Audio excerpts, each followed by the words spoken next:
Welcome back to All Access Cape Cod. This month we're in Truro. And when you think about Truro, you certainly think about artists. And you can't take a trip to Truro without stopping by Jobi Pottery and meeting the Jobi Pottery lady. Hello. Hello, how are you? I'm great. You're new to Jobi Pottery. New 4 years, yes. But Jobi Pottery's been around since 1953. Wow. So I'm the third owner. And it actually went out of business about 4 or 5 years ago, and that's when I bought the pottery and started it up all over again. It was started by two guys, Joe Colliano and Bill Hastings, and they called themselves the Jobis. And they were well known in this area in Truro as the Jobis. They actually worked up at the Highland House restaurant, and they were both musicians. And they decided to make pottery. And they started making this slip mold pottery, and we'll show you the whole process. It's really interesting. And it sort of caught on. And people would come every year to buy their piece of Jobi pottery. And they came up with new designs. A lot of them are Cape Cod, influenced, cattails, pussy willows, cranberries, blueberries, and fish. And they ran the business for about 25 years before selling it to the Locke family. And then when Mrs. Locke passed away in 2002 is when I got interested in it, and I ended up buying it and restarting it. Now, you continue to make the same exact pottery as the original Jobi pottery? Yes, we do, and more. We use the original shapes and molds and even the original colors. And we copy, as well as we can, all of the old designs. And every time I find an old design that I haven't seen before, I'm challenged to start something new. So even this year I have a new one. Joe Colliano is 83 years old, and when I started the business, he came for a year and taught me how to do all the painting. And everything's painted freehand. There are no stencils. It's not drawn on. Nothing is planned ahead of time. It's all done freehand. And we copy all the old designs and create some new designs. Now, I was looking at some of the original pieces and then some of the pieces that you're making now. And if you hold one next to another, you can't tell them apart, can you? Oh, thank you. People collect them, so that's why we try and make them as similar as possible. And then I've added some new colors and new designs and contemporized things a bit.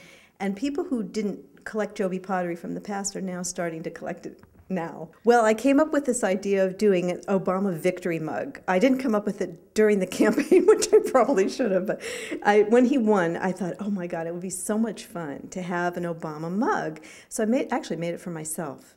And I took the Jobi minnow design, the little fish, and I created the letters.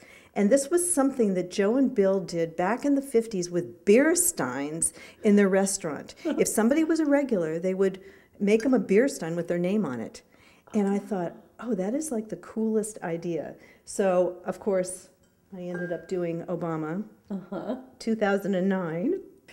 And you've got a couple of other limited edition pieces here, and one that is exclusive to the town of Truro. Tell me about this piece. Well, this year is the 300th anniversary of the town of Truro, which was founded in 1709. And I decided that I was going to make a tercentennial mug using the fish, the Jobi fish design, and putting the word Truro. So this was what I came up with. It's all got the multicolors of the Jobi design, and I put the date on the bottom. 1709 to 2009. I have a couple people who are helping me paint the pottery now, and the Jobis had a couple people that helped them as well. And some of them are famous artists, so you can tell by their signature. Nancy Wharf, for example, really painted pottery when she was a youngster, and her signature is really really can distinguish her signature and the work that she did for the Jobis. It's not all their designs.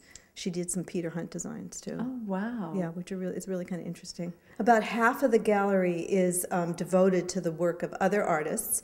I represent the artistic estate of Milton Wright Jr., who was a grandnephew of the Wright brothers and lived in Truro for a very long time as a painter. These are some of his paintings, and he did a lot of paintings of Truro and Provincetown and the Outer Cape.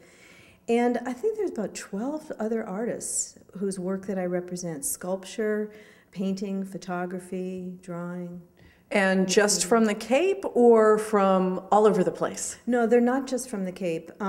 As you know, Provincetown has a very lively art scene, and so does Wellfleet. And I wanted to try and do something that was a little bit different. So I do bring off-Cape artists. I have people from Atlanta, people from California, Arizona.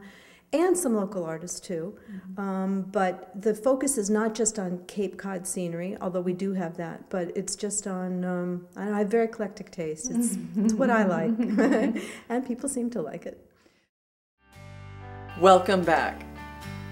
We've moved upstairs now at Jobi Pottery, and Susan is actually going to let me do some painting. She's showing me how they put the glaze on the pottery and a couple of the designs as well. So we're going to practice making some of the fish Right now. Okay. I had to apprentice with Joe for about 3 months on painting fish on boxes and on paper bags before he let me do anything on the pottery. But that, was good practice. And everybody that works for me now, in fact, I asked them about it today. They said it took about a year of doing other designs before I let them do fish. Really? Well, the fish is really, it's the signature design. It is. As far as the pottery goes and the different designs, it's really the fish that people recognize right away, isn't it? That's true. So and it's harder to do than you think. I'm thinking it's going to be pretty hard, so I'm going to watch you do a couple of these first. Okay. I'm going to give you some pointers. Okay. First of all, it's hard to do anything that small without bracing your finger. Okay. So if you're right-handed or left-handed, you should do 1 stroke, 2 strokes, and 1 in the middle. Oops, 2 in the middle. Okay. Okay.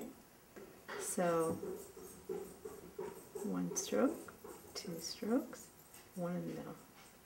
All right.